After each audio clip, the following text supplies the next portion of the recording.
नमस्कार दोस्तों। Financial parenting के इस वीडियो में आपका स्वागत है।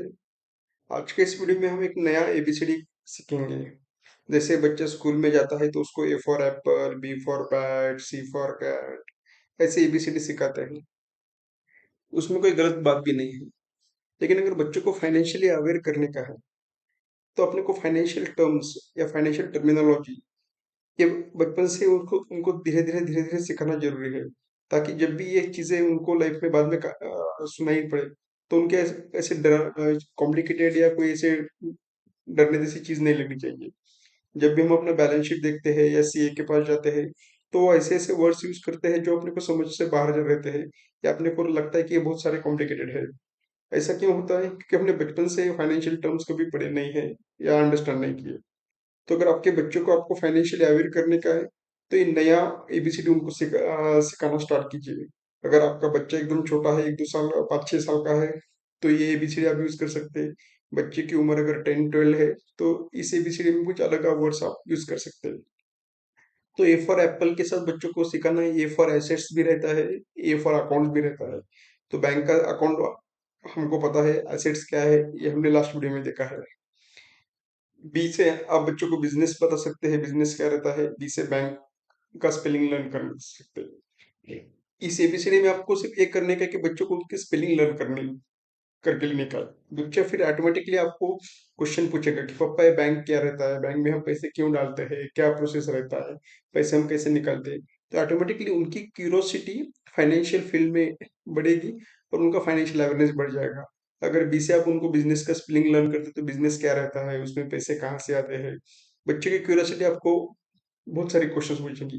सी से आप उनको कैश बता सकते हैं, सी फॉर क्रेडिट भी बता सकते हैं, डी फॉर डिपॉजिट, तो डिपॉजिट हम बैंक में पैसे जमा करते हैं उसको डिपॉजिट बोलते हैं। डीईबीटी डेब्ट जिसको हम लोन बोलते हैं। E for earning, E for expenses, तो बच्चे अर्निंग एक्सपेंसेस के बारे में ऑलरेडी बहुत सारे क्वेश्चन पूछेगा। इसके ऊपर अपना पहला वीडियो है, वो बच्चों को दिखा सकते हैं। एफ फॉर फ्री या एफ फॉर फाइनेंस, तो बच्चों को ये कंसेप्ट समझ में आनी चाहिए कि फ्री चीजें क्या रहती है। इन रियलिटी दुनिया में कोई भी चीज फ्री नहीं है। हर चीज के लिए हम डायरेक्टली या इनडायरेक्टली पे करते हैं। Then G for growth, G for gain, H for holdings, H for hedge. Hedge ये कंसेप्ट आपको भी शायद नहीं होगी। हेज मीन्स कोई भी हम इन्वेस्टमेंट करते हैं तो सडन मार्केट फॉल में अपना ज्यादा लॉस ना हो, इसके लिए जो पोजीशन रहती है उसको हेज बोलते हैं। H for holding, holding means अपना जो शेयर होल्डिंग है या जिस भी कंपनी में अपना इन्वेस्टमेंट है, that is a holding. I for income और I for investment, how to invest. J for job, job हम ज्वाइन क्यों करते हैं, जॉब में पैसा क्यों अपने को मिलता है। जे फॉर जर्नल, के फॉर नॉलेज, के फॉर किलोग्राम, किलोग्राम से बच्चों का वेइंग के मल्टीपल पैरामीटर सिखा सकते हैं, ग्राम, किलोग्राम, टन, लाइक दैट। तो उससे बच्चों का जब भी शॉप करना जाएगा तो देखेगा कि यार ये इस सोप का वेट 100 ग्राम है, इस सोप का वेट 90 ग्राम है, हम 1 किलो शुगर ले रहे, 2 किलो शुगर ले रहे। तो उसकी मार्केट में जब भी शॉपिंग करेगा तो उसकी अवेयरनेस बढ़ जाएगी। ईयर फॉर लॉस, लॉस क्या रहता है, लीज एग्रीमेंट क्या रहता है, लीज मीन्स हम जो रेंट को देते हैं। M for money, M for market, फिर मार्केट में आप टाइप्स बता सकते हैं, online market, offline market. Market ये टर्म सिनोनिमसली शेयर मार्केट में भी यूज हो की जाती है। Then N for Nifty, Nifty 50 क्या है, निफ्टी क्या है, ये इंडिया का इंडाइसेस है। नॉमिनी प्रोसेस क्या रहती है, नॉमिनी क्यों करने का।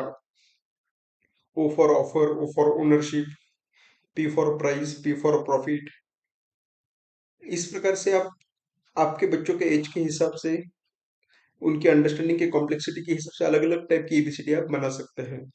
ऐसा कोई जरूरी नहीं कि यही कंसेप्ट आपको सिखाने के हैं। अगर आपका बच्चा 15-16 साल का है, उसको पता है कि क्वार्टर क्या रहता है, क्वालिटी क्या रहती है, तो उसको क्यू की जगह आप क्वांटम बता सकते हैं, या क्यू की जगह कोई दूसरी कंसेप्ट बता सकते हैं।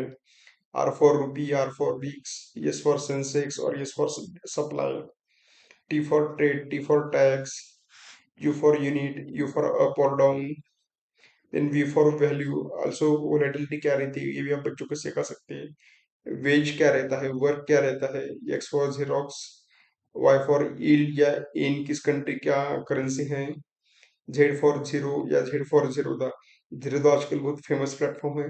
इस प्रकार से आप बच्चों को अगर एबीसीडी सिखाते हैं अलग-अलग फाइनेंशियल टर्म की, तो जब भी बच्चा बड़ा हो जाएगा, तो उसको फाइनेंशियल टर्म का फोबिया नहीं होगा, फ़ियर नहीं रहेगी। उसको अकाउंटिंग, का टैक्सेशन, ये सब चीज़ें आसानी से कर पाएगा और उसको इसमें धीरे-धीरे, धीरे-धीरे इंटरेस्ट भी उसका बढ़ जाएगा। अगर आपको इस वीडियो के बारे में कोई डाउट्स है, क्वेरीज़ है, तो आप मुझे इस नंबर पे व्हाट्सएप कर सकते हैं या इस पे ईमेल भी कर सकते हैं। Thank you for watching video.